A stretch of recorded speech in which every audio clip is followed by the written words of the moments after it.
Crowfoot's nephew, Appy Cais, scabby dried meat from Gleason, well over 6 feet, lanky and lean, as thin as a crane, nothing but disdain for the uniform and fence, on offense, your cattle, your horses, your rations, yes, and a large advance sum, because I can beat those white men.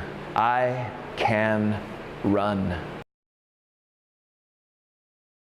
The idea of a laureate is someone of distinction in a certain field. You know, it's not so much, you know, the best, but someone that has that is accomplished in a certain field and is sort of recognized as such. A local actor and playwright named David Van Bell, who works with Ghost River Theatre, he asked if he could nominate me because you needed to be nominated by someone in the community, and I said, sure, go ahead. So he nominated me, sort of compiled, you know, kind of a greatest hits package of some of my songs and my writing, and kind of, I think he sold the panel of judges. There were like 6 judges who were trying to figure out who the poet laureate would be, and I think his main argument was that I had an ability to connect to people who weren't expecting to be connected to, you know what I mean? I think then the judges kind of, they went through all of the different submissions, brought it down like a 6-person short list, so I was along with 5 other artists. Then we were all asked to be part of a public performance, like a showcase at the Hotel Arts a couple months ago. We all had like 8 minutes to do a piece. There was an audience there. It wasn't like an applause-o-meter, you know, Canadian Idol type of thing. I was a little concerned it might be, but it actually turned out to be a pretty classy event and pretty fun. And then they deliberated again for a couple weeks, and yeah,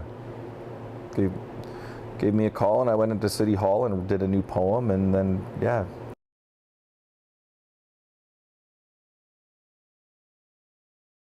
There are going to be maybe like half a dozen specific commissions a year. So for instance, they may say, we're going to have a celebration of the 100th anniversary of the Stampede.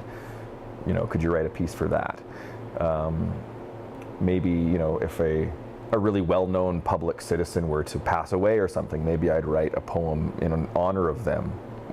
I don't know, really, as far as that goes. I don't know specifically what I'll be asked to do, but I do know that there will be specific commissioned pieces. So I can't, you know, I'm expected to write a certain amount of poetry, not tons, but a certain amount to sort of justify the position. And then on top of that, I'm encouraged to kind of go out into the community and create interesting situations that give people a chance to just explore creative language in whatever form that might be. People's struggles, people's humor,